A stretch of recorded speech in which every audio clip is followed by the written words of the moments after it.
Are we ready? We're ready. All right. Dad jeans. Dad jeans. Okay, and I've marked. It's actually marked 2 because I marked it twice. Fabulous. Because I marked the first time as well. Oh, okay. Yeah, you can mark away, and I always get it from context clues around the mark. Oh, okay. All right, Mark. if I may call you Mark. You can now. But when you call me Mark, I want you to unzip this leather mask briefly so I can say, I'm called Mark, and then zip it again. Sure, whatever. Whatever the GIMP wants, the GIMP gets. Yay! Do you think Pulp Fiction was like, did the notion of a GIMP exist before Pulp Fiction? I mean, I know it's like a slur, or it would be like maybe like a circus geek or something, a GIMP. Right. But I think is that a right for in terms of like the object of sexual torture? It's like GIMP, noun, object of sexual torture. Yeah.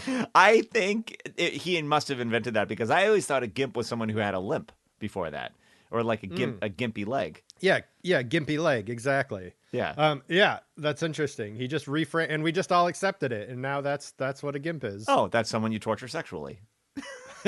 Exactly. What do we think about Quentin Tarantino? Right. How do we feel about that guy? Great question. That's a great question because, how do his things age? Well, he does really enjoy the use of the N-word. Right, and uses it very freely and in a really disturbing and fucked up way. There was I heard that there was this submarine movie with Denzel Washington, and Quentin Tarantino visited the set because I think these guys, like, Francis Ford Coppola wandered onto the set of Star Wars at some point and was like, "How's it going, George?" This is their lives, Yeah, they just stop by, swing by. They swing by. What's Denzel up to? Yeah, exactly. Like the set of Hunt for Red October? No. Hunt for Red October. Denzel Washington was all right. So Quentin Tarantino visited the set, and Denzel Washington gave him a earful about his use of the N-word.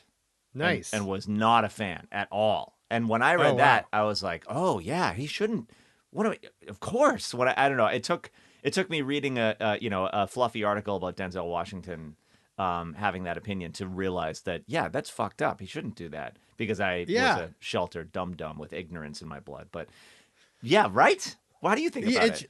It's just very, it was very jarring to me initially, like when I saw, okay, so I think he uses the word in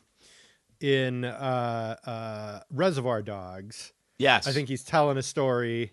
Buscemi. And is it Buscemi or is it Tarantino when he's telling he's telling black or dick. That's Tarantino. Oh, isn't it? right. Yeah. But Buscemi also has a fair use of it as well. Okay. And that, like, okay, they were scummy gangsters. So I kind of like, I feel like at that time I was kind of like, okay, they're scummy gangsters. I sort of get it. It sort of works. But then when he plays the character in Pulp Fiction, right, who's just using it for whatever reason, just because that's how he says hello to his black friend. Right. Like that's when I was like, I remember feeling in the theater at that time, like, is that? This makes me feel really weird. And I suppose that is the desired effect he wanted. And then as you watch, the character turns out to have an African-American wife. And so that's supposed to sort of figure into the equation for you also. And be like, because they show her in flash forward or flashback later. And oh, really? Yeah, I don't remember that particular character has an African-American wife. And so the whole thing is supposed to make your your sort of cultural brain do somersaults a little bit. Okay. But at the expense of a very painful word, that has been used to oppress a group of people for hundreds of years. And he's sort of being casually screenwritery about it. And so, yeah, it gives me the willies. Yeah. Well, his judgment, I guess we should say, I'm not very set on. Like I think also he really likes to torture women quite a bit. Right. In exactly. his movies. which is not super comfortable for me to watch. He's in he was good for a pre 2000 whatever world, but but we have entered a whole new ballgame these days where everything is being reexamined, and all that residue of the patriarchy, even if it's deployed ironically, is still the patriarchy. We now all realize. Oh, sure. Oh, for sure. Yeah, you can't. That's like our conversation a couple of weeks ago. Is that like the form of humor dead, where you're like ironically racist or whatever? Yeah, I'm like, yeah, right. It is. It is. It is. You just that's just not. That's not funny when the racists are the ones who are being ironically racist. Right, and they use that as a cover to be like, well, I'm not racist. And when the bald-faced racists, all 74 million of them, are like, I'm not racist, and I'm offended you'd call me racist. And then the idiot centrists are like, we have to reach out to them and don't call them racist. Then you're like, but they're basically in the Klan, and the Klan is 74 million strong right now. And so there's yeah. Oh, sorry, go ahead. No, that's it. There's a Rebecca Solnit article that I have to send to you that I will post in our show notes. Yes, Rebecca Solnit, of course. That it just articulates all of what you're saying so well. Yeah. So I want to redefine this term. We use this sometimes, or I feel like you use the term centrist to describe these people. I don't necessarily think of a centrist as a slur word. We have a different conceptualization of this. Oh, okay. I feel like pussy is maybe a better word for these people. Yes. Who don't want to fight Nazis. Yeah. The lily-livered. Yeah. Yeah. Nazi non-punchers. Right. Yeah, exactly. I mean, it's true. The center between what is on the right now and what is on the left now is no center at all. It's pretty hard right.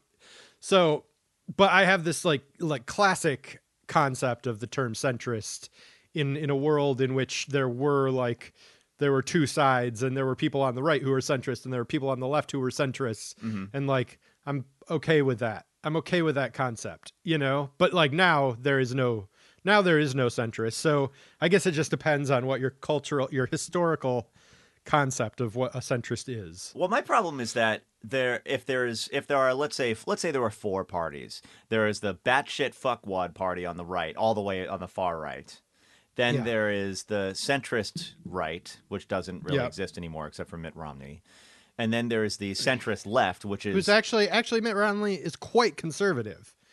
He is not center right. He's just center right in this world.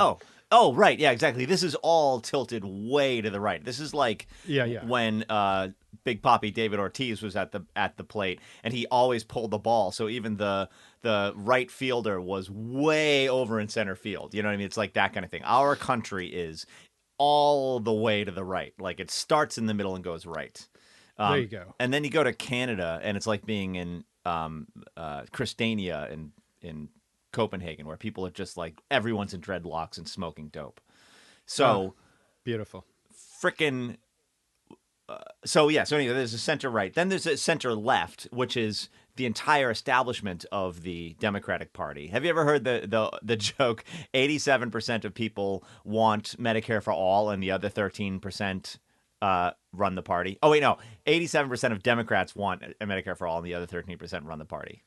Yeah, that's about right. Yeah, so that's the 13% that actually run the party, and then there's us who are like, what the fuck is going on? We just want everyone to be okay, and we're considered the same as the batwing fuckwads who want to eat the handicapped on the right. So what the problem, and then the whole horseshoe thing. So the problem is when there is a center left and a center right, in my opinion, is that they then collect all the power and create a virtue around what they call compromise, but what is in fact a hoarding of power and corporate money in the center, so that it mutually excludes the Nazis and us coastal liberal elites who want everyone who feel like things should be just more fair, and that's why we're so radical.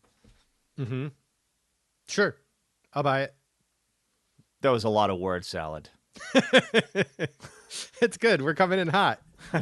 Yeah. So you're what I want to understand from you is that you're saying that like it's okay for there to be centrists, or you're saying you're like, yeah, there should be centrists, there should be left, there should be right, or like what are you saying exactly? I just think it's too. I hate anything that like that toes the line of what seems like knee jerkism to me, and I feel like that's a very like the dirty. What are they called? The dirty lads, or no? Oh yeah, the poor boys. the filthy, the dirty left, or whatever. Like the your Chapo Trap House fellas. Oh yeah. That contingent. I just feel like I don't want to associate myself with anything that feels too like too easy, I guess. And like I feel like just going to like centrism is like being just like this just enemy. I don't know. It just feels too like, I'm sure there are fine people who are like just not that worked up about anything, you know? Yeah, right. But like to me, that's what a centrist would be, I guess. But I agree with you in the political realm that we're in right now, that to say that we can meet in the middle is a silly statement. Well, yeah, but also to not be worked up right now is a very radical thing, don't you think? In a way, like that just means you're not paying attention in some ways, or you're so insulated from the danger of like the Trump world that you do. Well, you have the privilege to feel that way. No, but that's not. To not be like, okay, being worked up about like what is happening in the world. Sure. Yes. You can be upset about that. I'm saying, where does your ideology lay? Like, do you want a radical overhaul of like, or can you comprehend the idea that an actually functioning democracy moves glacially? Like, like if you to be like, fuck it, man, we just need to overturn everything. Well, then you're a dictator. Then you want an autocracy. Like, no, an actual democracy moves pretty slowly. Like, we have to rejigger where we're at right now. I completely agree with that. But to like, if what you're looking for is to just like not have any compromise anywhere, then you're not describing a democracy. Right. And then it's as bad as the folks on the other side. I mean, I'm saying, yeah, like I want the world to be radically different, but I don't think that's the system. I don't think it works in the system that we've created. So I think yeah. So, okay. So looking at it, so on our side, you have, for instance, Social Security happened in the 40s. And then, and I'm trying to think of sort of like major sweeping democratic accomplishments. It went like Social Security, Civil Rights Act, and then Obamacare. And those are, there was a 20-year wait, and then there was a 50-year wait. You know what I mean? And then sure. Like, so the current democratic strategy is, and I can't think of anything between the Civil Rights Act and Obamacare that was actually sweeping that the Democrats did, but the Republicans did plenty that was sweeping in the opposite direction. And so sure, maybe, I don't know. And correct me if I'm wrong. I could be wrong, but my thinking, so on the, well, there was Mexico. What's the NAFTA? The trade NAFTA. There you go. Yeah. Oh, right. Right, which I've never fully understood. I would have to really spend an afternoon Googling. I know that people either like it or don't like it, and Clinton did it, and it was good or it was bad or something. And I confess I don't know much about it. I'm kind of with you there. It seems like a talking point that people get upset about, but yeah, I don't know that anyone really knows whether it's good or bad. So then the question is, these were huge things. Social Security was massive, and the Civil Rights Act was massive, and Obamacare was fairly massive too. And it makes some sense that we can't have one of those every year or even probably every administration, I guess, right? Or maybe once per administration, per Democratic administration, some big thing would be kind of awesome. That would be nice. I think I'm all for big government. Like, I think that's a case that Democrats need to be making on the reg. Like, somehow we've accepted that the rights formulation that big government is bad. And we should be saying, no, big government is us. That's what we are. We are a collection of humans trying to make life better for ourselves. That's all big government is. It's people governing people. Yeah, exactly. So I don't know. I mean, I don't know where we're going to get with this discussion. I guess it's just like I just anytime I see like a bunch of people posting something on Twitter, and I kind of think, you seem kind of dumb. Like I'm just like, what are the words that they're using? I don't want to use those words. I saw a guy who was Jordan Klepper went around to Trump voters at the Million Man he's March amazing thing. Oh, I didn't see that. Oh, it's gosh, pretty I gotta great. watch that. Yeah, okay. But the 5,000 Trumper march that happened. Yeah, and right. And one guy, I found this very haunting because I was like, fuck, is that me? Because one guy was like, clearly the Chinese have something on Biden, and that's why they helped him win the election, which is exactly what I have felt about the Russians and Trump forever. They have the PP tape, or as I have said on this program before, they have a video of Donald Trump sleeping with a Ivanka lookalike prostitute that made him call her Ivanka, and he happily did. And so that is why he can't let it out, and that's why they own him, because it would ruin his chances with his own daughter. And sure. They also installed him basically through their wily ways. And he said the same thing, but about Biden and the Chinese. And then I thought, okay, A, I sound like that and I'm a fucking idiot. Or B, it did happen in my case, and then they borrowed that, and then the Republicans borrowed that playbook as a talking point, and they're doing their usual "I know you are, but what am I?" and they just like did Mad Libs and gave them the exact same story except false and about the other guy. Yeah, follow the projection. Yes. Always follow the projection with the Republicans. Right. The same. Right. Like it's the new follow the money. If they're projecting something, then that means that they're doing it. That they're guilty of it. Yes, exactly. Why isn't everyone saying that? Projection is such a difficult thing to wrap your head around, because it's like, it is, I know you are, but what am I? And then you're just trapped in an endless loop. It's like, but that's all they do. They do that to us on everything. Like, and it works. Yeah. And that's why there's always a tweet. Like when people are like, there's always a tweet with Donald Trump. It's because he's just a creature of pure projection. Right. Accusing Obama of starting a war with Iran and then looking into starting a war with Iran when he was being like drummed out of office. Exactly. Okay, let's move away from this. Okay. Because I'm hot to trot. Oh yeah. Yeah, baby. And we need to start our show. We need to start our show. Thank you, Jeff. I had a lot to get off my chest. That's okay. I think I made a mistake by going in too hot on the centrist thing. But I think the center between you and me, Brendan, is a lovely place to be. It certainly is. I feel you are the person in the world. You and Brian are the people in the world that make the most sense to me. Everything you say, I'm like, yes.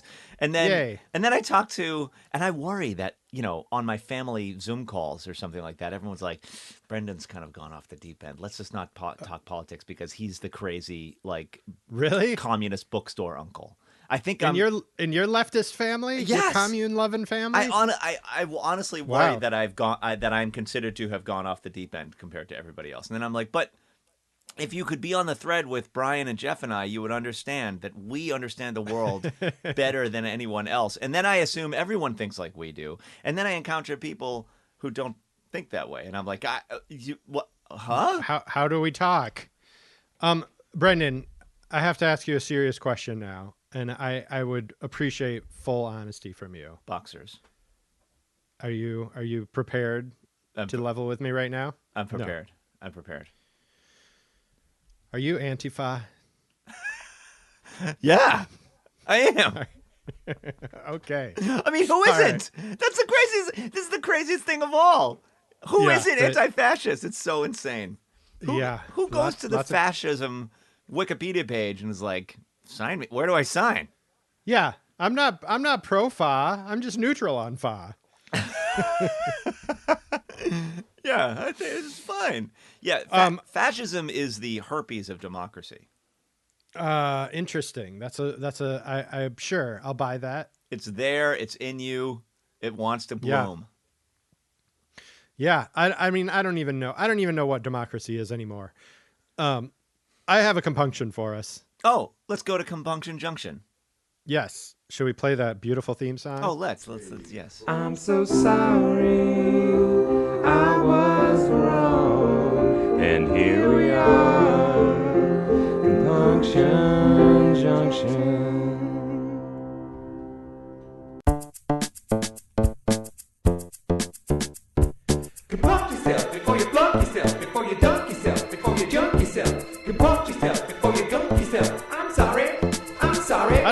know which one of those I like more.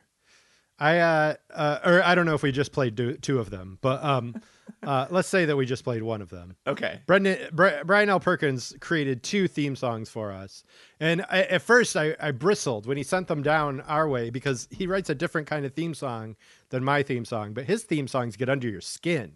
Yeah. Mine just like blast into your brain and they're just like, they're like cocaine. I write cocaine songs. He writes heroin songs. Yeah. I would say it's sort of like, Dead Milkmen versus, not Velvet Underground. What are those guys who did, the Violent, no, damn it. Bare Naked Ladies. No.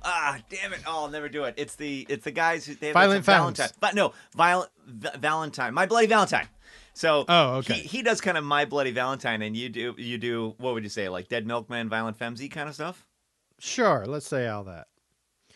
I think he just has a thing. He has a gift. A particular frequency.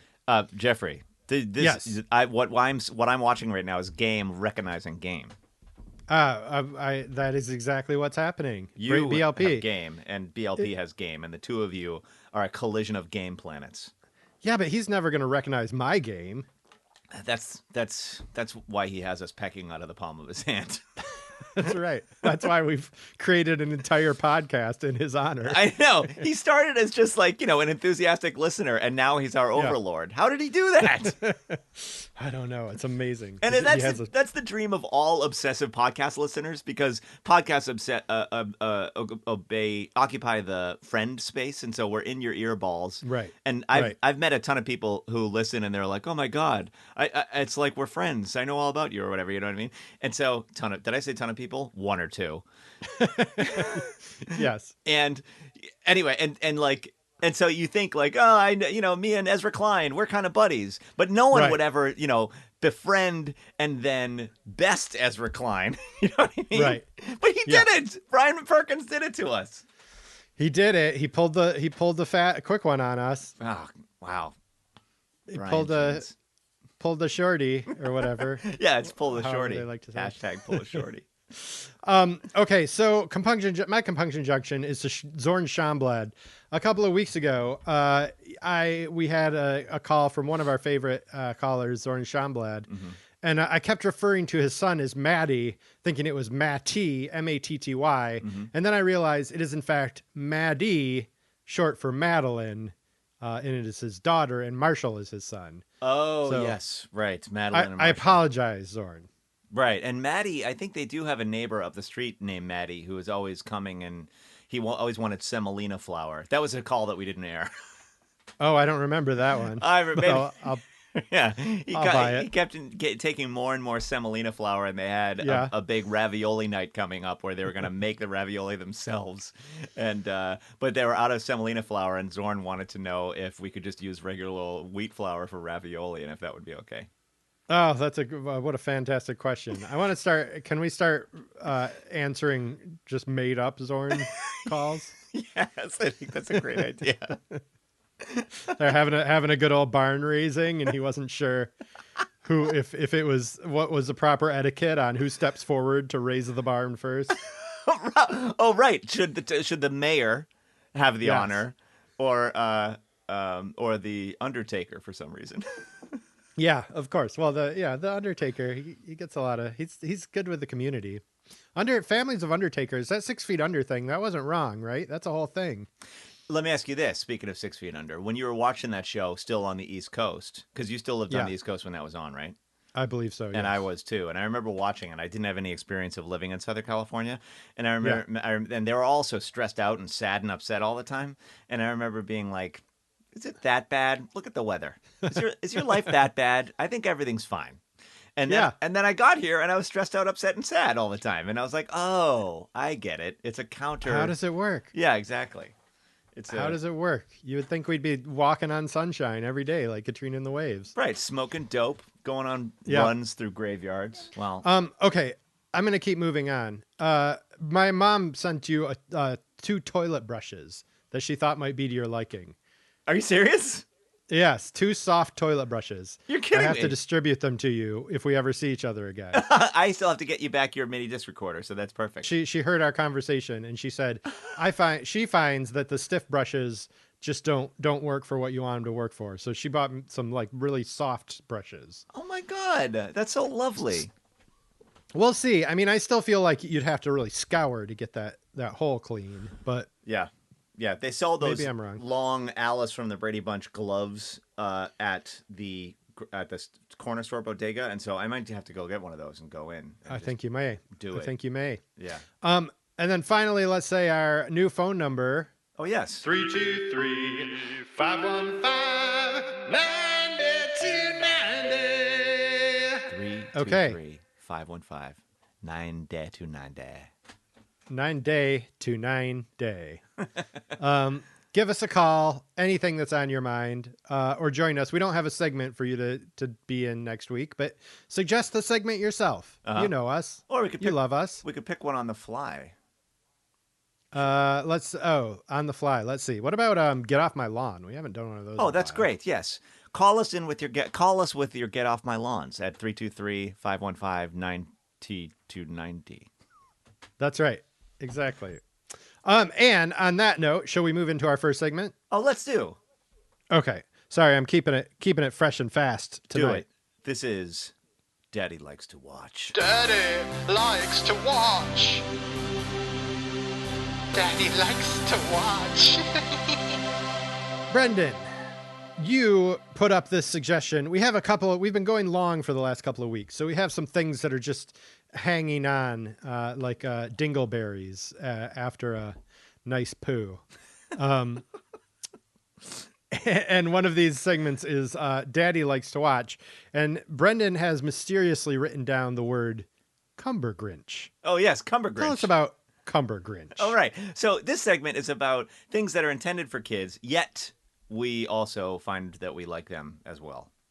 Correct. Yes. Thank you for that articulation. Oh, you're welcome.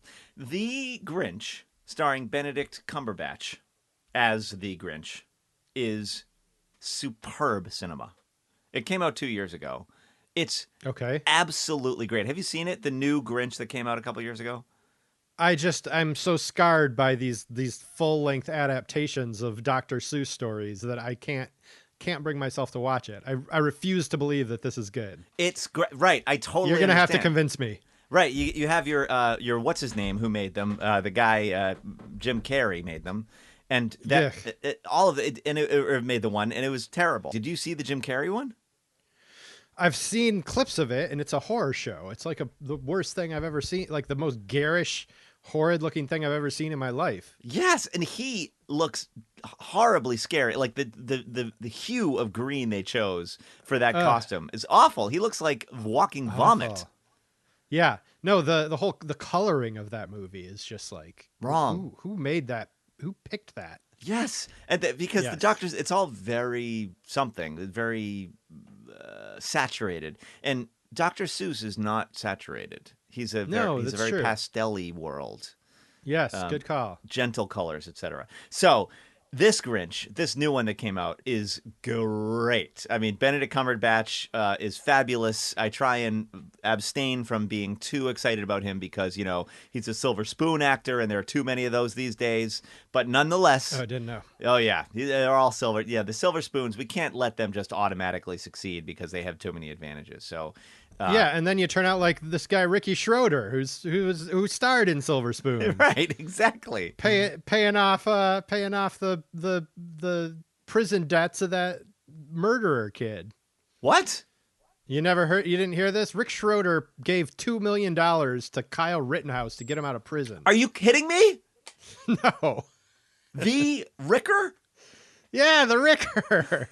He is. You don't see Alfonso Ribeiro doing that. You don't see Jason Bateman doing that. These guys turned out right. Oh my God! So him and Scott Baio are sitting in some hotel bar, laughing about conservatism and being. Apparently so. He gave money to that little fuck. Yeah. Well, wasn't he on NYPD Blue? He probably fancies himself a cop now or something. Oh my God. One of these guys. Oh right, wasn't his butt on NYPD Blue at some point, or was that Dennis Franz's butt? Yeah, I think it was his butt.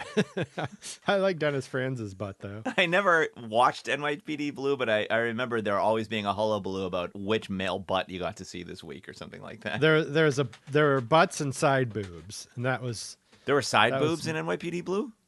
I believe there were side boobs, yes. NYPD side blue. Hey, inside blue.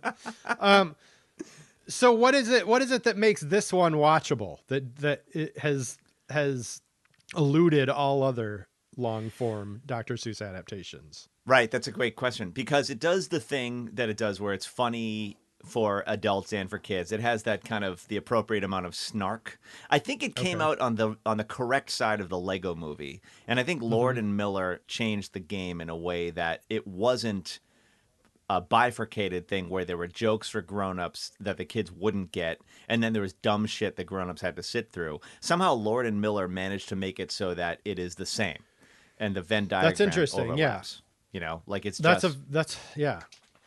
That's a really good point. Yes, there is a particular moment of absurdity in the original Lego Movie that my kids just die laughing at.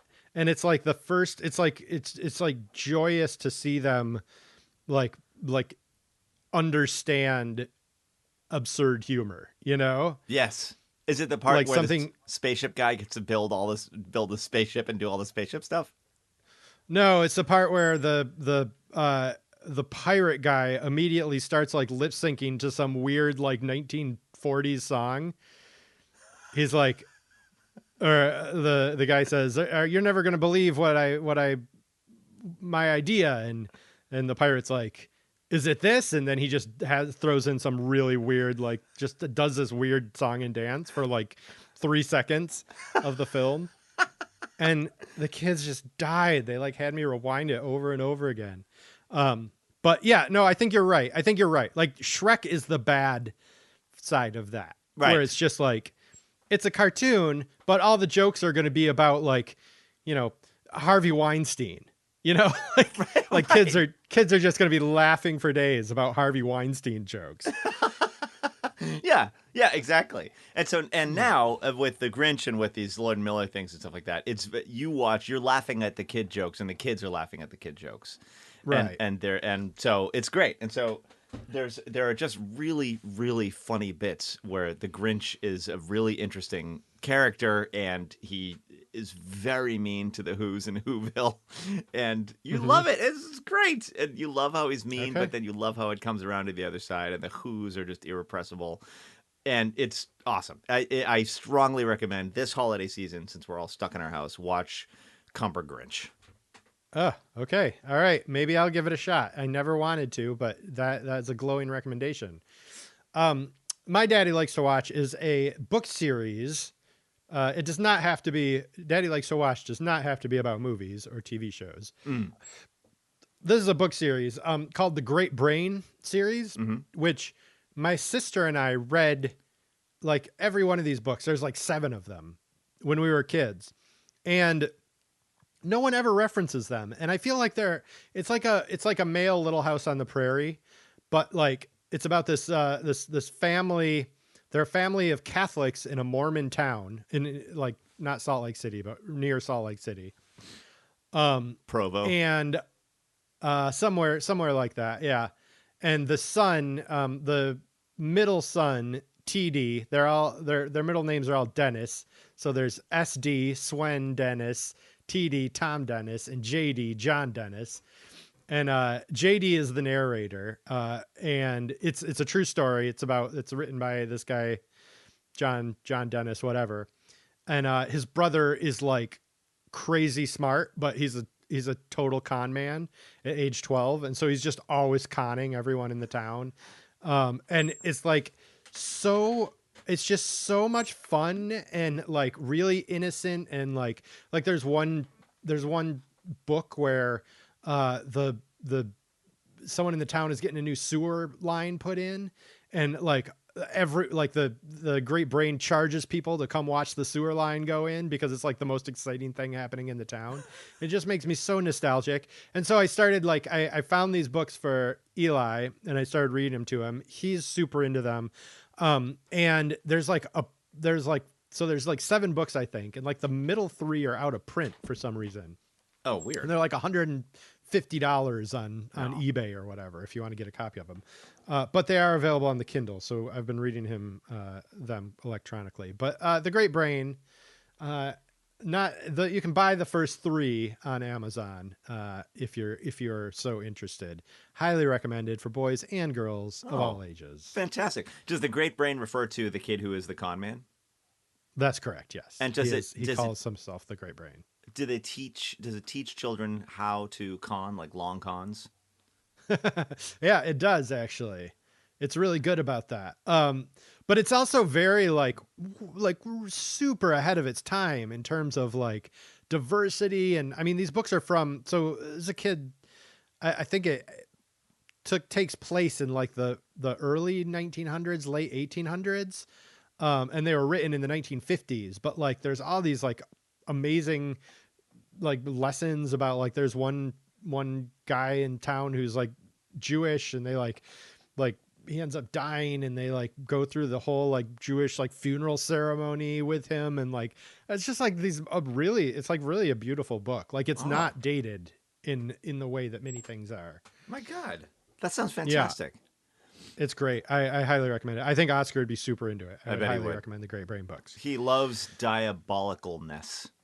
Yes, this is all diabolicalness. This kid is like so diabolical, but he's also like a total like gaslighter. He's got everyone wrapped around his little finger. Like, oh my God, this is right up his alley. I actually don't I think I don't want him to read this. Yeah, he might learn a little something. I mean, well, they're all like turn of the century pranks and cons, so I think you'd be okay. Yeah, that is amazing. I'm all over it. So. Speaking of sort of conning people and stuff, I was just reading this morning that there was a book by a magician about how to have those conversations that clairvoyants have with people, and like palm readers and stuff. Oh, I would love to read that. And there's all these there's like 12 different types of statements. There's the Jaques statement, which is about where you're looking at someone and they're our age, so you're like, oh yeah, so.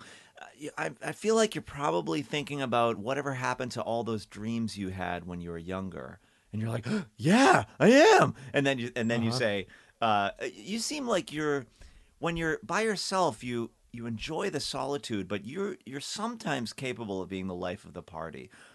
Yes, and you say both things. These statements that could be anyone. And it's all things like that. Where you just combine the right statements that a person. I'm getting a sense of Europe. Do you have a connection to Europe? Where they're so vague and fuzzy and huge that anyone can click into them, and then you sort of slalom your way into some sort of wacky narrative. That's amazing. Are you reading that book? I was reading an article about. It was actually about the FBI profiling serial killers, and the FBI was guilty of writing in their profiles the exact same kind of stuff. They basically like read this magician book, and they were like, this serial killer is tall or short, and et cetera, et cetera. He's going to be wearing a suit, but it might be a woman.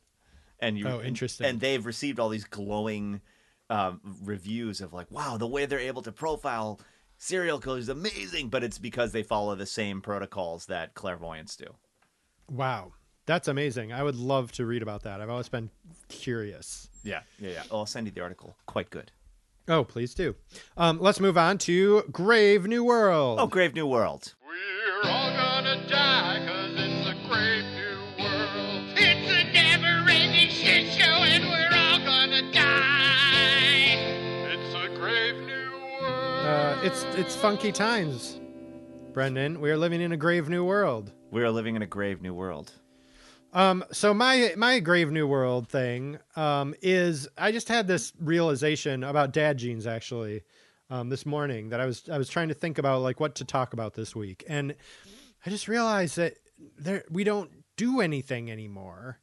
We just watch things. Mm-hmm. So we've eliminated like a giant pot of potential conversation topics. Like all of our everything is filtered through through like the media or whatever we're watching or whatever we're listening to. it's all basically like leisure class now is all we have. Yes. We don't have like, we can't have discussions about like, oh, I saw this cool show or I went to this cool concert or I did this fun thing with my friends. Like we haven't been able to discuss that forever. And I just miss it. I miss doing things. Yeah, it's really true. Now, here's my question for you, though.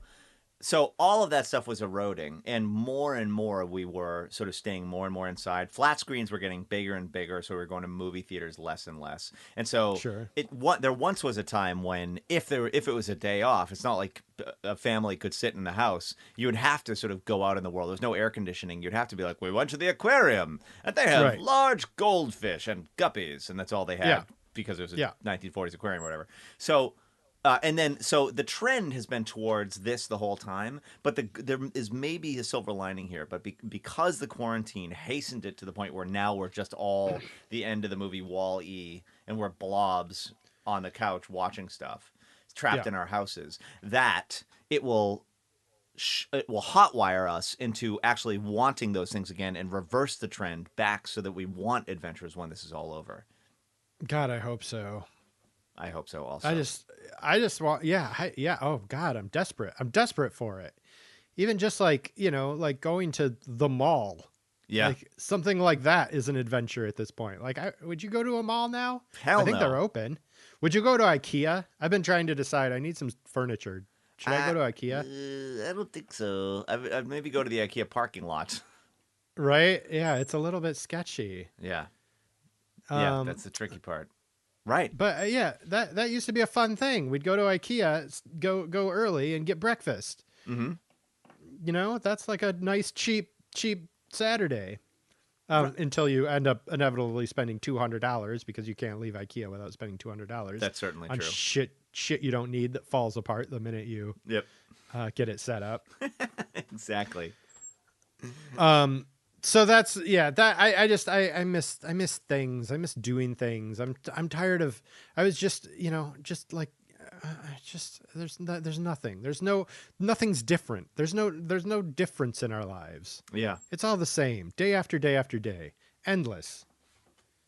What the crap are we going to do about this? There was some guy wrote a thing where he calculated the amount of hours Americans watch TV, and it's something like 200 billion. And he compared that to the amount of hours that Wikipedia editors have spent editing Wikipedia and building it. And so the Wikipedia, it took 100 million hours or something to get to Wikipedia to where it is, let's say, right? Yeah. And and Wikipedia is incredible. It's a masterpiece of collaborative whatever, and of collaborative human symphonic effort. That is a beautiful thing that could never have happened before, and it's amazing. You can find out anything you want about anything. It's on Wikipedia. The assassination of Archduke Ferdinand, asphalt, anything. You go there and you get this like deep well of knowledge about it. Granted, it's not peer reviewed or whatever you would say, or it's not something or othered. So it can be slightly off, but there have been studies that said it gets more and more truthful as time goes on and more accurate, and so. That's a great thing. And this guy was lamenting. So 200 billion hours a year versus it only takes 100 million hours to create a Wikipedia. So imagine all the collective human effort that is being kind of sucked away by the consumption of media, right? That could be used for, cancer or something like that, or racism or something, or who knows. And it is, in terms of the graveness of the new world, I think we're now really being brought into a place where we're being shown the uselessness of how we spend our free time, and maybe, hopefully, I'm making the same point again, but in a slightly different way. Maybe, I don't know, maybe an itch will start to occur. Maybe your itch, you feel it now. That itch you're feeling. Well, we need to have a national year off. Like, let's just take a year off. Let's regroup. Yes. Mm-hmm. Like let's create some giant project, and everyone can do a little part. I'd be happy to stuff envelopes or whatever. Like there's something fun. I miss that mindlessness too. Like that's the kind of volunteer job I want, where I can stuff envelopes. I've been to envelope stuffing parties. Are so fun. Right? Yeah, exactly. You're just it's just do something dumb that makes the world move forward somehow. Mm-hmm. Mm-hmm. Yeah, I don't know, man. Yeah, there's definitely like we've definitely just there is definitely a lot of wasted collective energy, and I think we feel it evolutionarily in our brains. That's why we're all going so crazy right now. Like that's why the society is breaking apart. Yeah, because there is none of that sort of collective energy put together. It's all being funneled into our own isolated little like media bubbles, right? Right, exactly. And the stress we feel is the wolf at the door, which is the uselessness of what we do with most of our days and most of our time. So I feel it. Yeah, like investment bankers, what are they doing? They're not even creating. They're not creating anything. They're just creating derivative wealth that makes the world a worse place. And they feel totally stressed out about it. But why are they stressed out? Yeah. Someone told me about this book this week that I have to read called Bullshit Jobs. Oh, wow. And it's just about like the 6 categories of bullshit jobs. And like I'm not ashamed to admit that I think I have a bullshit job. Mm-hmm. Like I'm just like making stuff around products that exist for an audience who has money to spend in their budget, and they just have to get rid of it. You know, it's a really weird thing. Like when I'm working with a company and they'll be like, well, we just have some money to get rid of this quarter, so can you guys do this thing? Mm-hmm. And I'm like, that is a very bullshit job. Right. Like, okay, no one needs it, but we have the money and we have to assign it to somewhere on the spreadsheet. And as you're talking about this, I'm racking my brain for a non-bullshit job, and I was like, maybe tugboat driver is not bullshit. Oh, sure. But well, like a garbage man is not a bullshit garbage job. man. Yeah, right. Okay, garbage man, yes. Farmer, not bullshit. But tugboat driver is bullshit because it's just cheap plastic crap coming from China to be sold on Amazon, and you go out there to get the ship and bring it in, drag it into port so that it can then be offload all this crap that then goes into people's houses, and then its stupid packaging goes into the fucking trash bin that then gets collected by the garbage truck. It's all bullshit. All of it. It's all pretty much the whole society from stem to stern. Yeah. Yep. It's all bullshit. Except farmers. Although, they give us food, then we eat it, and then we shit it out. Yeah, exactly. That's life. What are we life doing? Is bullshit. Life is bullshit. We're gonna have to make a suicide pact on the air, I think. Right. We need to come up with something worth living for. I know. What about organized religion? That's a wonderful thing. Oh, it's like, yeah, that's brought joy to so many people and never hurt anyone. Certainly not. There've never been every single war fought over organized religion or anything like that. No, of course not. Do you have a Grave New World, Brendan, or should we move on to our new segment? Will that leave a scar? Oh, I say we move on to the new segment. Let's do it. It's not that little Susie, I love that little Lars. Now my children ruin, but then will that leave a scar? Brendan, this is your brainchild. Tell us about Will That Leave a Scar? Well, Jeffrey, for you see, there's all these times where I say things to Oscar, and I wonder to myself, that was effective in the short run, but will it be effective in the long run? I'll give you a for instance. Yes. Like, will it actually hurt? That helps in the short run. Will it hurt in the long run? Right. We have incentivized him for schoolwork where he gets like a little $10 treat if he does what's 4 level work at the end of every week. 4 level meaning A, like they do 4s instead of A's or whatever. So like if he does, he goes the extra mile. And so he has the Lego catalog next to him at his desk, flipping through, and he's doing the calculus where he's like, that's $2 today. Every weekday's $2. That's $2 closer to the like Zorn Schomblad castle. Oh yes, etc. And so we're like, yep, that's what it's all about. It doesn't have anything to do with learning or anything. It just has to do with getting them toys, kid. Keep working. Exactly. And he starts like making the bargains. Like, okay, so I get $10 this week. I'm going to get $10 next week. Can you buy me the $20 thing this week? And then I'll just make up for it with next week's work. Right. Right. And then you're just in this sort of like collective bargaining with him, and it becomes endless. And he can and we did decide he can accrue. But then we were at the hardware store and I bought him something that was like $6.14. And so then he was like, okay, so does that mean I have $3.86 now? And I was like, let's talk to Emily about it. And she was like, yeah, I guess so to cruise. So now you have $13.86 for next, et cetera, et cetera, et cetera. And it goes on. Oh, Jesus. And it's become very capitalist. Ends. Right. Yes. And so maybe it'll leave a scar. It's certainly not because he has to. It's because he gets shit, you know? Sure. Well, you know, me and Sarah's philosophy has been no punishments and no rewards. Oh, that's smart. How's it? It is smart. I wish we could obey it. We still get ourselves into those pickles situations, in which the kids are like bargaining with us because they want the reward. I think all this time I never picked up on there's also no reward. That's so interesting. Yeah.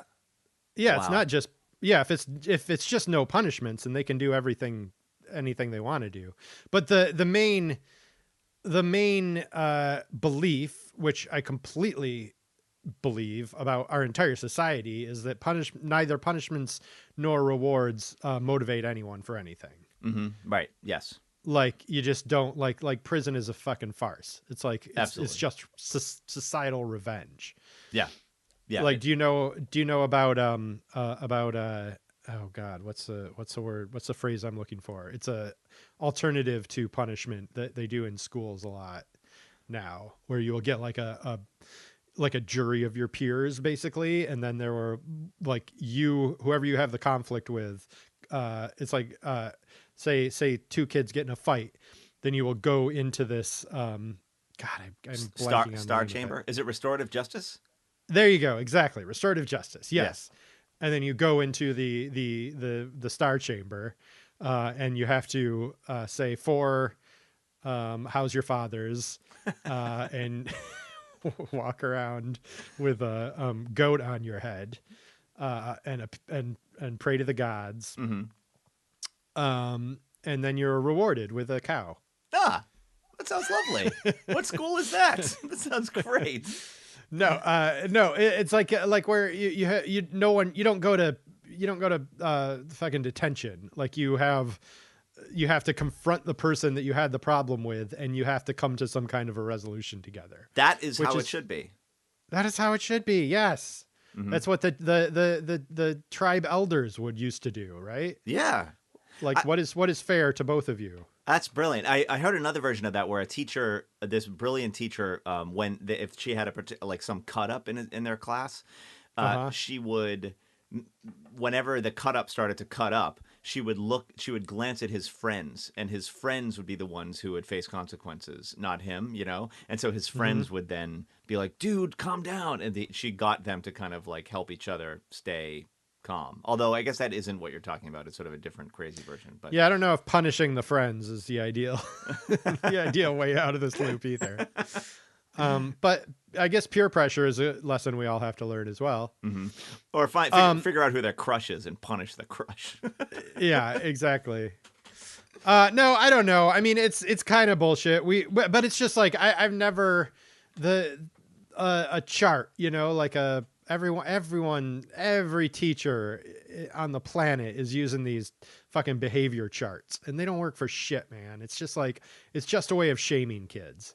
Right, because they don't measure up, like a calendar with the gold stars for every time you don't shit your pants at the dinner table or whatever. Right, exactly. They don't meet the kid where the kid needs to be met, you know, like especially in a classroom setting where it's like you've got kids of all different levels and all different backgrounds and all different like temperaments, and to just like say this is how we're going to behave in my class, and like, you know, if you can't sit still, like that's innately something that's wrong with you, and if you don't get your gold star, somehow you'll learn how to sit still. It's just absurd. It's absurd. Yeah Yeah. So I'm with you. I'm with you, Brendan. It is a hard thing to do, and we do it, and it will leave a scar. Yes, you're right.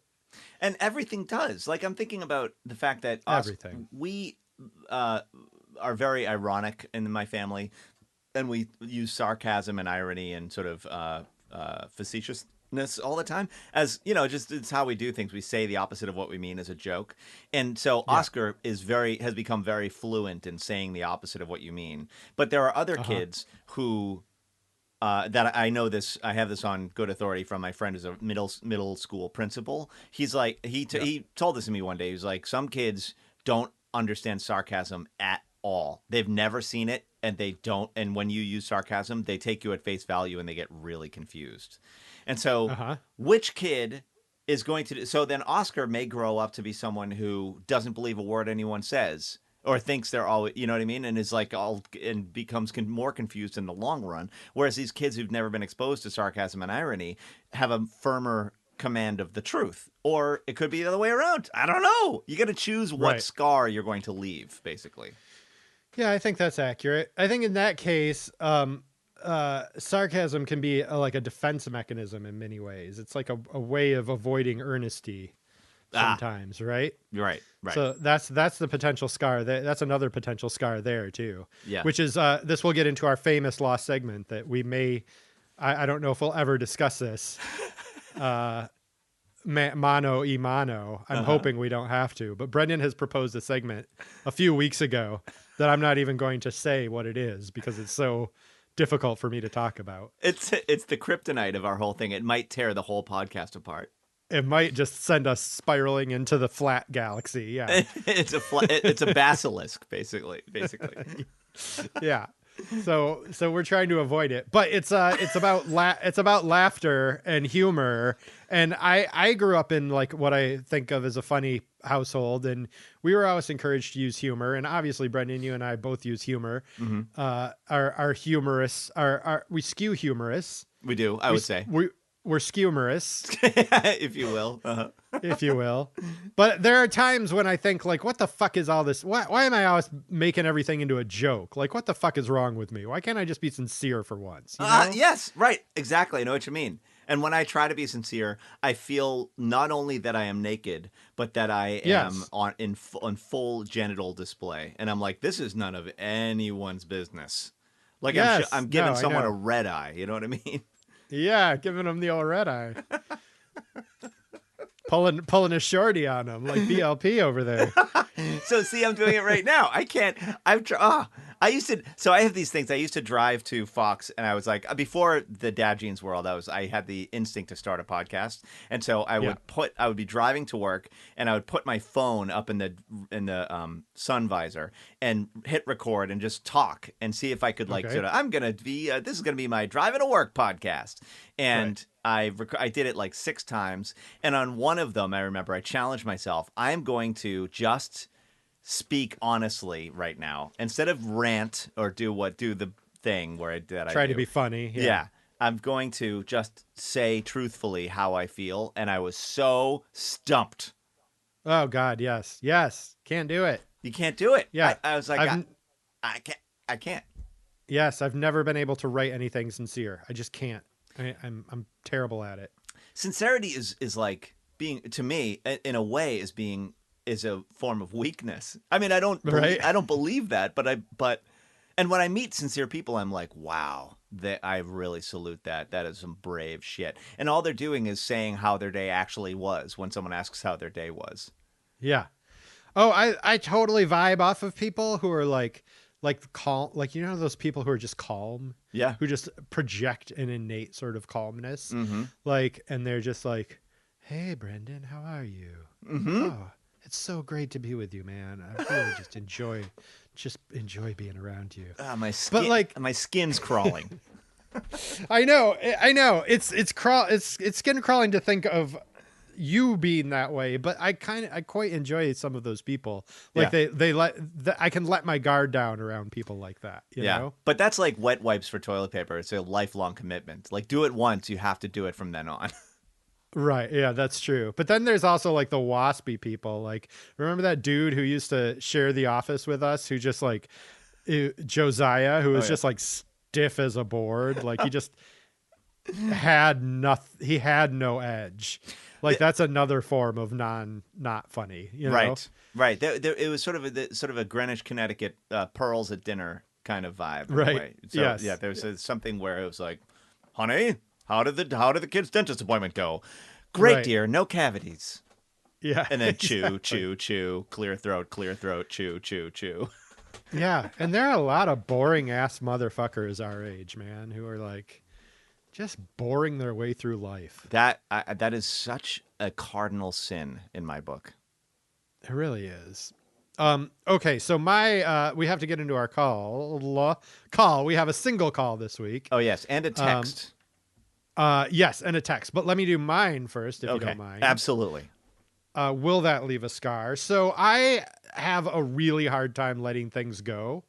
In an argument, in a discussion, I'm not the kind of guy to just be like, well, whatever, that's just how you are. We'll never fix this, so I'll just keep my mouth shut. Like, I can't fucking do that. Mm-hmm. I have to talk everything out. I have to get to a resolution, like in the moment. Like any argument, Sarah used to be late for work, but for like an hour late for work, because we'd have an argument in the morning. I'd just be like, you're not leaving until we've figured out what's going on here.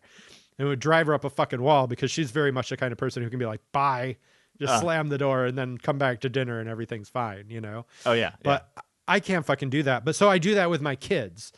And Eli is just an emotional like powerhouse right now. And like, he's gotten into this habit where he'll be like upset about something, and he'll run away and slam his door. And the other day I was just like, no, we're not doing that. You're coming back. Nope, we're not doing that. You do not slam the door. Come back. We're going to talk this out. And I just like put him on the spot and make him talk for like a good, like solid 30 minutes of like rationale as to like why he did this, and then why I did that. And then he did this, and then I did that. And there's no resolution, because he hasn't developed empathy yet. He's not at the age where he can truly understand where another human being is coming from, you know? Mm-hmm. So like, it's just me trying to like logic empathy into his head. It's kind of the way I deal with Republicans, you know, like on a Facebook thread or whatever, trying to logic empathy into them. Yeah. Right. And it doesn't fucking work. And I just wonder, like in my brain, I'm like setting him up for success in life. I'm like, okay, he's going to see this behavior model that we're trying to like be, you know, that we have to be empathetic to each other and we have to talk things out. But maybe it has the opposite effect, in that like kids rebel against whatever their parents are doing. And maybe they just become even more sullen later in life, you know what I mean? Where they're like, I'm not fucking talking about anything. Like, he's just going to be the most shut down teenager you've ever encountered, because he's so sick of having to talk about things. That's the exact problem with parenting in general. Is like, if you do one thing, they'll rebel and be the opposite when you grow up. If you do the other, they'll do that one really hard, and that's the one you don't want them to do. But either one is a worthy choice in the moment. And none of them. There's no predicting, and there's no way to figure out how to do. There's no equation, I guess. That life will fuck you somehow, and you just have to get ready. You just learn to enjoy it. Take the rhythm of life, life doing that to you. Yeah. Say more. How does that relate to my trying to talk out an argument? Meaning, to your last point, he will either therefore grow up to be someone who is very emotionally articulate and is able to have conflicts with his like significant relationships and sort through them, be like, we're going to sit here, we're going to sort this thing out because that's what my dad taught me. Or because life will fuck you or he'll be like, nope, I don't do that anymore because my dad taught me to do this, and therefore I just don't do it. And so there's no way. And the problem is that what annoys me about parenthood is that if you do the thing that feels correct, where you're like, I'm going to educate you, there's no guarantee that therefore he will become someone who does that in his adult life, because we don't have that kind of control over them. No, I hate that. I want more control. I want more control also. I have such good advice for this little guy. I want to be able to program him. Maybe we should just all have robots. That would make life a lot easier. Or capuchin monkeys. Oh, okay. Sure. Yeah, I could give him the wire monkey mama and see what happens. It's just be so nice. But they're ultimately like life's great lesson, parenthood's great lesson is that they are entirely different people than we are. Yeah, I know, and it's the nature versus nurture. You know, I feel like I was very set on nurture for a long time, and seeing your own kids in action, it's hard to discount that there's got to be just some nature in there, right? I've read something where there's a psychological accepted truth these days where people have a kind of like default level of buoyancy, and so no matter what happens to them, like my mother has faced horrendous shit in her life and is kind of a happy-go-lucky gal. Because in a way she was just born, she was set at a certain frequency, and no matter what life is thrown at her, which is plenty, she kind of finds that equilibrium in the sort of upper happy mode. So people who are in jail, like go to jail eventually, are like, well, I started a newspaper and I have some really good friends here, you know. Right. And then there will be other people who are at a different frequency who are more sort of morose or whatever it is. And so it's just you're somewhere. This suggests you're somewhere on the spectrum in a sort of nature way, not a nurture way. And there's I wonder though if it's still nurture, and it's like the trauma of birth. Like if you come out one way, then you're going to be this way. If you come out another way, you're going to be that way. That's interesting. Which makes you think like, so everyone should be born into a swimming pool that's 98.6 degrees. Yet most people are just like ripped out by a doctor who's like hungover from the banquet he was at and didn't expect the call to come deliver a baby. Yes. And just wants to get it over with, and then hands you the thing. And then they put them under the heat lamps and then walk away. And then it's like the ridiculous industrial birth that we have going these days. Throw some glue on the lady's belly. Oh God. Yeah. Yeah. Toss a handful. Someone get the glue gun. Oh, Jesus Christ. Sorry, that's terrible. I am so glad that Emily is as resilient a person as she is, because the story of Oscar's birth would have traumatized a lot of people. Oh, really? Mm-hmm. We should do a birth stories episode. Oh, we should. That would be a good thing to have people call in for. Yeah. Oh, that's an interesting idea. That's a great idea. And I barely remember my children's births. I remember it being a very emotional time for me, but it was just me and I wasn't doing any work. So I think you're not supposed to remember it so that you do it again. Oh, is that it? Yeah, there is an aspect of that, right? Yeah. It's like being in Area 21. I don't know what Area 21 is, but I feel like we've been there and we've forgotten about it. Yes, I think you're right. In case we ever have to go back to Area 21. That's why you seem so familiar at that barbecue I met you at. Exactly. It was Area 21 is where we first bumped uglies. Uglies. Okay, so we have one call and we have one email from your sister about this segment. Should we get into your sister's email first, or sure, text or whatever? Yeah. What is she sent? She sent me a text, and the text went a little something like this. She writes, "I have a dad genes. Is this going to leave a scar?" Question. When Daddy and Mama, so we call her anyway. When Dad and Mom you used to say, Emily, I'm sorry, sidebar. Emily refers to her parents as daddy and mommy to her brother and sister. And I've always found that odd because they're all in their 40s. And then, that's a bit much. Right. But then my sister just did it here. And it occurs to me, oh, yeah, we always say daddy. Well, I say mom, whatever. Anyway, I was like, oh, wow, Pop's calling the kettle black, I guess. So, guilty as charged. When Daddy and Mom used to say to you, the man is going to get mad at you when they wanted you to stop doing whatever it is you were doing, did that leave a scar? The man to me, she says, was J. Edgar Hoover, Nixon, and Pop, who was our grandfather. Basically, omnipotent patriarchy with the power to arrest people for fighting for good. They used the man threat most often in public, like when you, meaning me, would go to sit at a bar by yourself between the ages of 3 and 6, or insist on sitting at a separate table by yourself or away from us on the subway. So this is a weird thing. So this reveals something about me when I was a kid. For some reason, whenever we went out to dinner, I always left the table and went and sat at my own table, or went to the bar and sat at the bar, and the bartender would always give me a drink, like an orange juice or something like that. And I was always Yeah. You're like the great brain. You're a little con man. Yeah, exactly. It was, and a little bit of a Bukowski too. I mean, there was a certain amount of like barfly in me already. And so anyway, they would say like the man is going to be upset. If I ever touch the thermostat, the man is going to be upset at you about that, etc. They use this thing, the man, which may have That's what your instilled, parents would say. Yeah. And which may have instilled a certain amount of hatred for authority on my part, which I definitely have. That's so fascinating. This question is so specific. I feel like this is a question for people who grew up in a commune. My parents have never advised me that the man was going to do something to me. So it was funny. Like, I feel like the way that I read this question when your sister sent it through was that this is a common thing that we all go through, our parents talking about the man. Oh yeah. But this, to my knowledge, I don't know anyone who grew up under that, like, in that system. We did have a friend who went up, when they were a little kid, went up to a cop and said, "Excuse me, pig, can you help me find my parents?" Wow.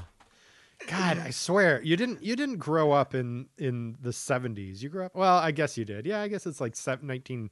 I feel like you were like grew up in like 1972. Like, or you would be one of the kids who was like a 2-year-old at Woodstock. Right. You're like you're a couple years older than you, or you're a couple years younger than you should be. There was a delay according to your this reverberant tale of the actual 60s and 70s that before the whole sexual revolution and the tube socks and the summer camp sexual comedies. Yes, I was just watching the Monterey Pop Festival last night, which is a concert akin to Woodstock with the Mamas and the Papas and Jimi Hendrix and Crosby, Stills and Nash and all the players of those ages.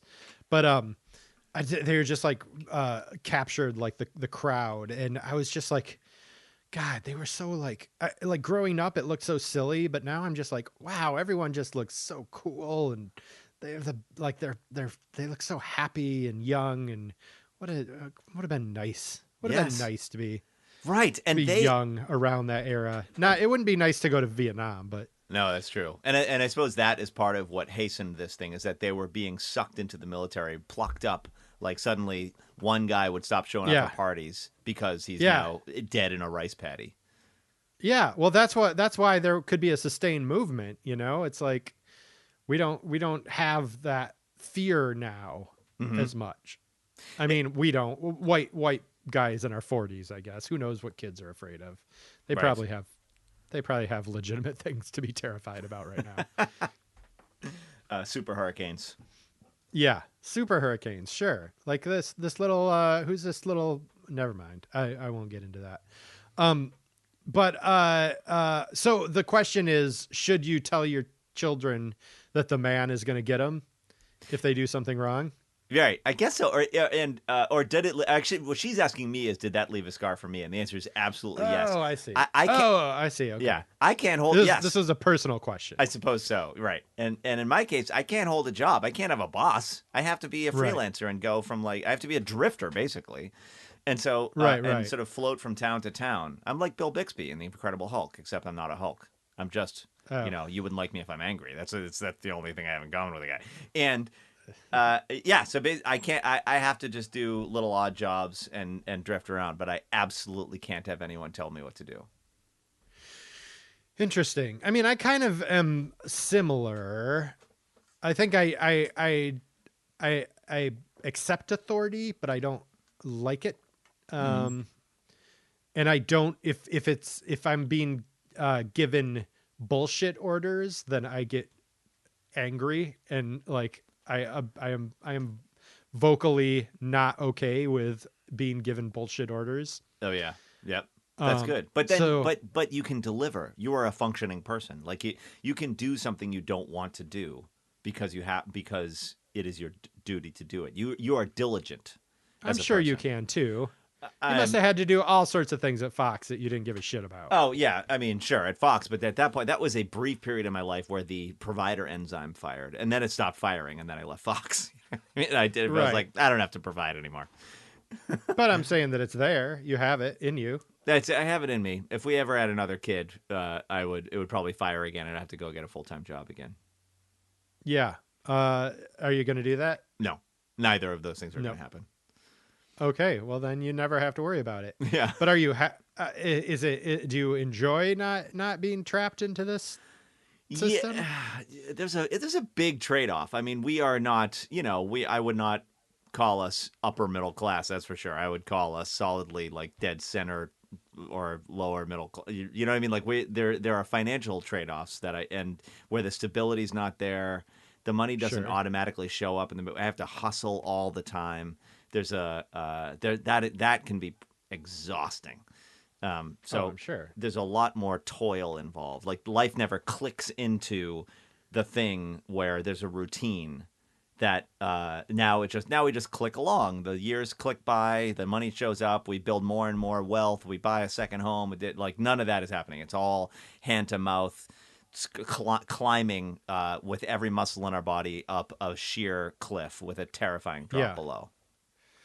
Yeah, I mean, but that's America right now, I feel like. Even at a job, like who stays at a job for 20 years, you know? It's like everyone is just fucking hand to mouth, man. It's terrible. Yeah. Like I make a decent salary. My wife isn't working. Mm-hmm. You know, we're scraping by as much as we can.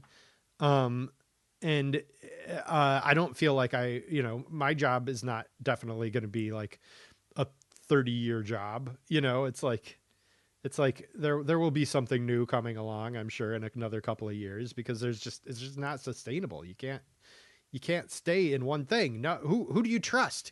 The man has betrayed us. Oh, so yeah. How can we have respect for the man?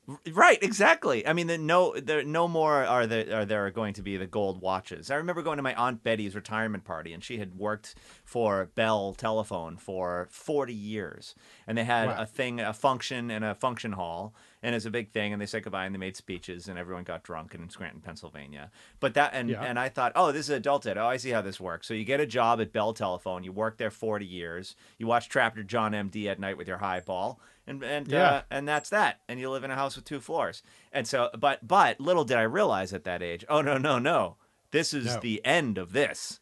You're seeing this is, and we're entering into something now that is going to be completely every man for himself. Yes, absolutely. Yeah. And that's where we are. Like, how can you trust that you're gonna? I don't even know what the man is anymore. Like, which man at this point? Who even knows? We don't even know who the president is. Right. It's the brainless beast of capitalism itself, I think, that moves us forward like this. Yes. And is that what the man is? The brainless beast of capitalism? I think so. I think the brainless beast of capitalism will get you if you don't turn the thermostat down. Yeah, right, exactly. And suck you into its maw. Probably accurate. Yeah. Well, you definitely are scarred, I can tell. I'm very scarred. I can't even, I'm not even a functional human being. Look at me. This is all an act. I appreciate you acting for me. Thank you for performing for me. You're welcome. So I just sent you the call. We have one call from our new GoFop, grand old friend of the podcast. Michaela Block is joining us. Michaela Block. Michaela. How interesting. Hey, this is Michaela Block, one of your favorite listeners. See how we switched that up? I think it's interesting how you're talking about that people don't change their outgoing voice messages. And you did. That's exciting. I was expecting the same message, and I got a different one from Jeffrey Dinsmore. Hi, Jeffrey. Hi, Brendan. How are you guys doing? Love listening to the podcast. Today was exceptionally kinky. Thank you, Brendan.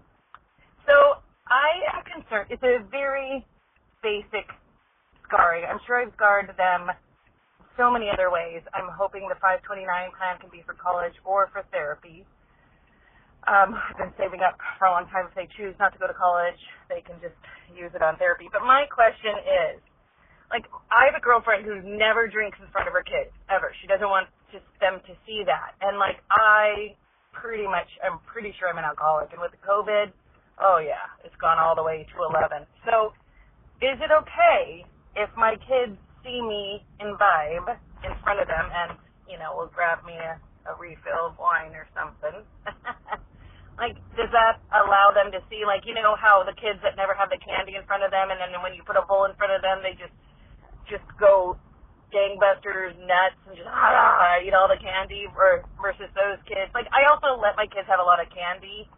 My son Micah has way too much. Like, I think he's addicted, and we could have addiction issues in other areas. Like, he cannot wait till he turns 18 to smoke some pot, and I'm like, you know, I like pot, but can you wait till you're 25 when your brain is done developing? Anyway, so I've, like, gone on this stream of consciousness. But is it okay to drink in front of your kids and clearly enjoy drinking? And, you know, the kids are like, oh, your favorite wine. Like, they know about me. I feel like that is scarring. All right, guys. I don't like Thanksgiving because of, you know, Native Americans losing land and smallpox, but I am grateful for Dad Jeans and the beautiful Dinsmore family that I know well. And Brendan, someday I want to meet you in person. So creepy. Love you guys. Okay, first of all, thank you. We are grateful for you as well, Michaela. Thank you for calling. Deeply. Thank you for thanking us. Deeply grateful. What love. It's lovely to get gratitude and to give gratitude. Mm-hmm. So that's what we'll do to you. Give you gratitude. Your question is a fantastic question, actually. Mm-hmm. Can your kids see you drunk? Will that leave a scar? I'd love to get your take on this, Brendan. My take, I have two things. Actually, I have a quick sidebar thing about the money you're saving for college before anything else. I don't want to tell you how to live your life, and I certainly don't want to tell you how to be dishonest or anything like that. Everybody, all listeners. Stop saving. No, it's not that. I would say that the colleges base financial aid on the money you have in January of your child's sophomore year of high school. So they look at this is what I heard. So if they look at whatever's going on for you financially in January of sophomore year, that's where colleges are like, okay, that's your level of need. So that is when to, I don't know, if you're interested in sort of offshoring it, getting it the hell out of the seeing eye of colleges, that's when to do it. Interesting. I'm not telling you how to live your life. I think all college should be free, and I think the fact that college is so expensive is fucking bullshit because they all decided to run themselves like businesses, and they should be punished, and they should be forced to give everyone as much money as possible and hemorrhage the cash that they pour into stadiums. But in any case, January of sophomore year of college, that's when to get creative. So anyway, here's my take. Do you ask for my take first about all this? The kid. Yeah, let's hear your take. I would say two things. As long as they're not having confusing conversations with you, like you're not so blasted that they ask you a question and you give some crazy answer so that they feel like shit's unstable, then I think it's perfectly fine to, as a person, be someone who enjoys things that are meant for grown-ups, because they live in a world that has grown-up stuff and kid stuff. There's stuff that's meant for kids. There's stuff that's meant for grown-ups. And I think that they can do that math. And I also think that if you live in a world where you hide things from your kids, they know anyway, and they intuit that things are being hidden from them, and that affects other realms of communication. So if they'll get a sense that you have this double life that has nothing to do with them, and they'll become obsessed with it, and then they'll need a piece of it all the much more. Whereas if it's all out in the open, then it's sort of like, oh, okay, grown-ups do this thing. Here's my mom who does it who has it under control and does it in moderation, and that's being modeled for me. So maybe someday when I try it, I won't, I won't be irresponsible because I've already seen how you're not irresponsible. And if they're in the dark, there's more likely that they might accidentally become irresponsible about it. That's my take. I will say that I know a lot of kids whose parents smoked who will never touch a cigarette because of it. So there is something to be said for letting them see you at your ugliest. However, I will say I grew up in a my parents are not big drinkers. Like they'll have a glass of wine, every now and again. But I never saw them drunk. Like never, like not once growing up. And I always had this like, I like that like seeing my parents out of control, I think would have really scarred me. Yeah. Yeah. Like I think it would have been very difficult for me to see that. Mm-hmm. And I remember my sister like got caught drinking one time in high school, and I thought it was like the most horrendous thing I was like, what's wrong? What vampire has invaded my family? Like how could someone do such a thing? And then, of course, I went to college and drank like a fucking fish and smoked pot like nobody's business for the next 20 years of my life. So, maybe I was scarred in a different way. Did you drink? I never drank in high school, not a drop. And I didn't drink till I was a freshman in college also. Did you drink in high school? Very, very like senior year, maybe like twice just to like test the waters. Uh-huh. And my sister was in college at that time, so I'd go visit her in college, and she'd like let me have a beer, and I'd feel like a big grown up. But no, I was not into it. It seemed like something bad kids did. Yes, I didn't really start imbibing until college for sure.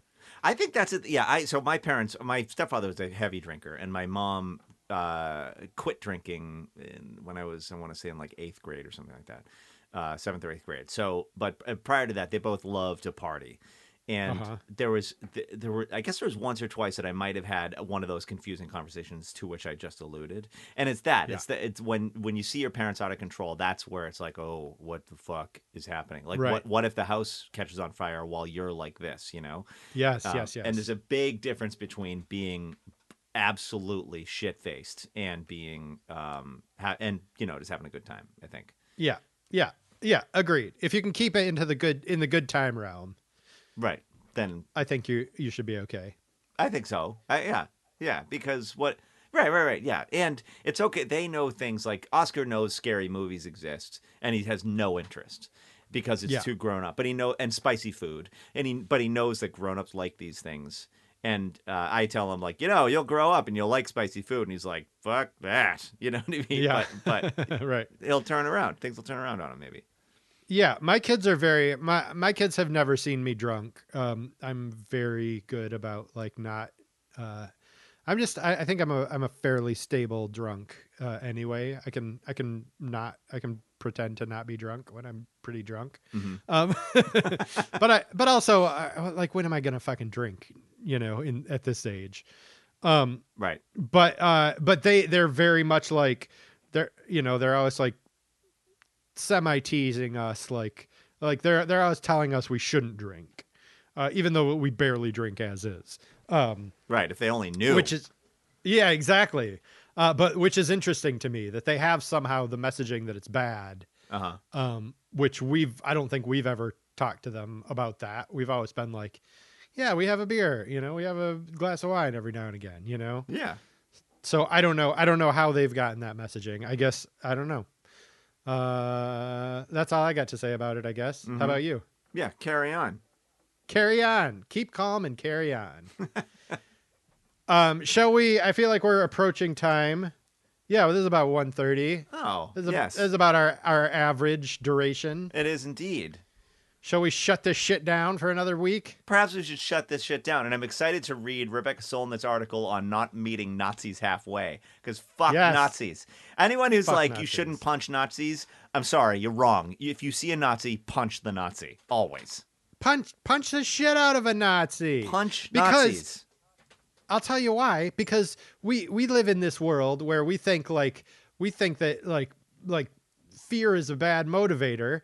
But they live in a world where fear is the ultimate motivator. Yes. So meet them where they live. Yeah, exactly. And if they're afraid to show their face because they know they're going to get cold cocked, then good. Yeah. Because racism doesn't belong out in the open. It belongs in their fucking holes where they have their overhead lighting kitchen with a flickery goddamn fluorescent light and their natural light beer, like Dirty 30, sitting there complaining about whatever in their kitchens, not out in the world. Yep. Amen, brother. And here's one thing. Let me just end on one more political thing that really gets my cheese off, as they say. They do say that. Right? That's something they say a lot. I got my cheese off on this one. Here's the one that really gets my cheese off is that 74 million Americans, and we pretend somehow there's a narrative that these are all salt of the earth, like people in Nebraska, who are just getting by, like doing their jobs at the factory, their middle class or lower income class jobs or whatever. Yeah. But there's a shitload of rich people in there too. There's a shitload of well-educated people in there too. Absolutely. Plumbers are rich. Yeah. The bigger they had a bigger median income. Trump supporters have a bigger median income than Biden supporters. Oh, there you go. So I enough of this of the stereotype of who they are. It's like, it's not all fucking racist, redneck racist with two teeth. No, it's suburban douchebags. Yes, lots and lots of suburban douchebags who would never proudly fly a Nazi flag on their roof, but they would fly one in their hearts. Yep, and that's where it's flying. Yeah, and they're like, well, if it takes Nazism to keep my McMansion with its great room and giant flat screen, yeah, then that's what it's got to be. I guess everyone else has to suffer so I can pay $800 on my electric bill for no reason because all the lights on in my house because I'm a fucking douchebag. Yeah, because they don't fear the man. That's why. Because I don't fear the man. They should be. I'm all cheesed off myself. All right. Yes. Let's slice this cheese up for another week, and tell our listeners thank you for joining us. Good night, listeners. Good night.